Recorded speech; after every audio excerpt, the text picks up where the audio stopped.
अस्सलाम वालेकुम, मैं हूं दीन इम्तियाज और आप देख रहे हैं तख्ती ऑनलाइन। सैटर्न के एक चांद एनसेलेडस पर नासा सांप छोड़ने जा रहा है। जी नहीं, नासा ने जोगियों का काम शुरू नहीं किया, बल्कि ये सांप रोबोटिक है। और इस सांप का मकसद ये है कि वो इस चांद के स्ट्रक्चर को, इसकी सरफेस को बड़े अच्छे तरीके से स्टडी करेगा और वहां पर जिंदगी की तलाश करेगा। एनसेलेडस के बारे में पहले भी बहुत से सवालात साइंसदानों को तंग करते रहे। मसलन, ये चांद इतना रोशन क्यों है? इस वक्त जब मैं ये वीडियो बना रहा हूं, नासा की वेबसाइट के मुताबिक सैटर्न के 124 चांद हैं, जिनमें से कुछ चांद बड़े हैं जिन्हें सैटेलाइट मून्स कहा जाता है और कुछ बहुत छोटे चांद हैं। जो बड़ी सैटेलाइट्स हैं, सैटेलाइट्स तो सबको ही कहा जाता है, जो बड़ी सैटेलाइट्स हैं उसमें आपको टाइटन, रे और एनसेलेडस नुमाया नजर आते हैं। लेकिन जो सबसे बड़ा चांद सैटर्न के गिर्द चक्कर लगाता है वो है टाइटन। एनसेलेडस निस्बतन छोटा चांद है, लेकिन एनसेलेडस की ब्राइटनेस की वजह से साइंसदानों को इसमें बहुत ज़्यादा दिलचस्पी है। ये दिलचस्पी उस वक्त बढ़ गई जब कैसिनी मिशन ने सैटर्न का रुख किया।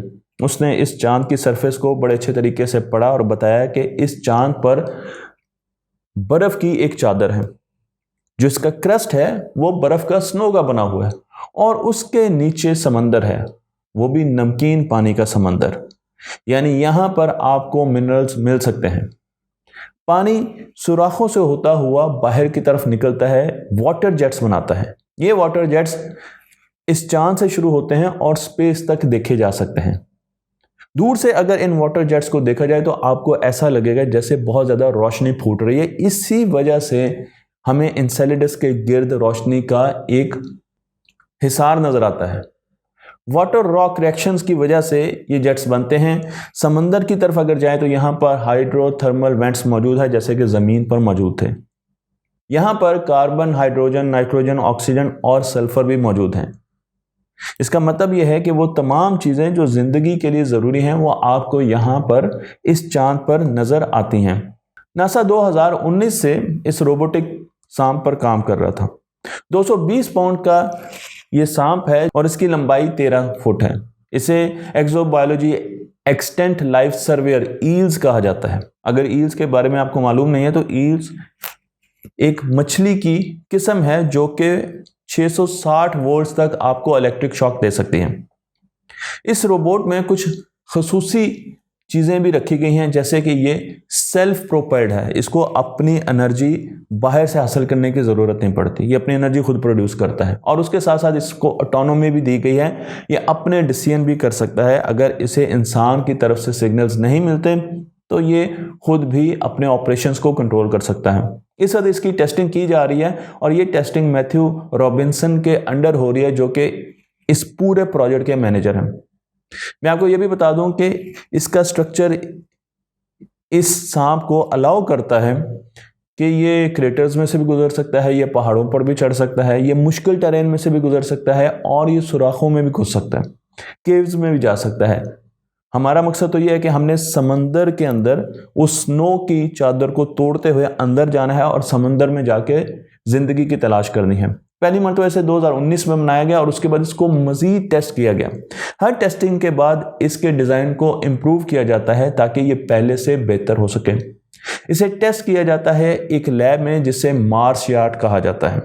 इस लैब में बहुत से रोवर्स जो कि हम चांद पर और मरीख पर भेज चुके हैं, उन्हें भी टेस्ट किया जाता रहा है। ये लैब आधे एकड़ पर मुश्तमिल है और इसका टेरेन भी मरीख की तरह का है। इसकी सॉइल को भी चेंज किया गया है, इसकी सॉइल को मुख्तलिफ बनाया गया है ताकि हम मरीख को और चांद को डिपेक्ट कर सकें।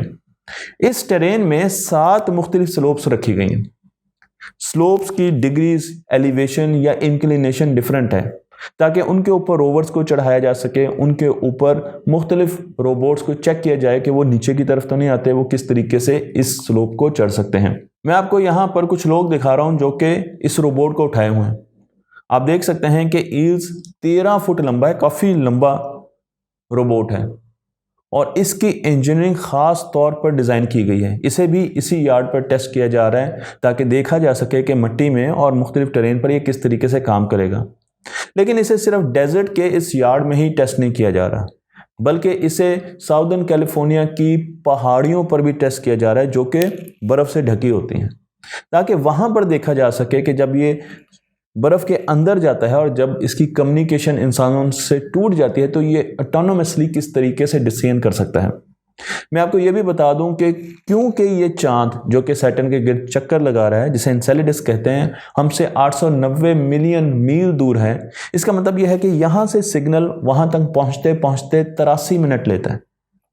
ये बहुत बड़ा डिले है और इस डिले को काउंटर करने के लिए ही हमने इसको ऑटोनॉमी दी है, ताकि अगर इंसानों की तरफ से इसकी कम्युनिकेशन में किसी किस्म का गैप आए तो ये अपने फैसले खुद कर सके। इस रोबोट पर बहुत से इंस्ट्रूमेंट्स भी लगाए गए हैं। मैं आपको कुछ इंस्ट्रूमेंट्स के बारे में इस वीडियो में बताने जा रहा हूं। बाकी इंस्ट्रूमेंट्स हम और इसका डिज़ाइन, इंजीनियरिंग डिज़ाइन, वो अगली वीडियोस में देखेंगे। इस पर आपको स्टीरियो कैमरास नज़र आएंगे, इस पर आपको लाइडार्स नज़र आएंगे जो कि रेडार की ही एक किस्म है, और इनका काम यह है कि इन्होंने टेरेन का 3D मैप बनाना है। तो सबसे पहले इसने जब ट्रैवल करना है तो इसने जो अपने सामने सरफेस है उसका 3D मैप बनाते रहना है और देखते रहना है कि किस किस्म की स्लोप आ रही है और इसने ऊपर जाना है या नीचे की तरफ जाना है या किस किस्म की टेरेन को इसने फॉलो करना है। इसने रिस्क असेसमेंट भी करनी है और देखना है कि कौन कौन से रिस्क इसके सामने मौजूद हैं।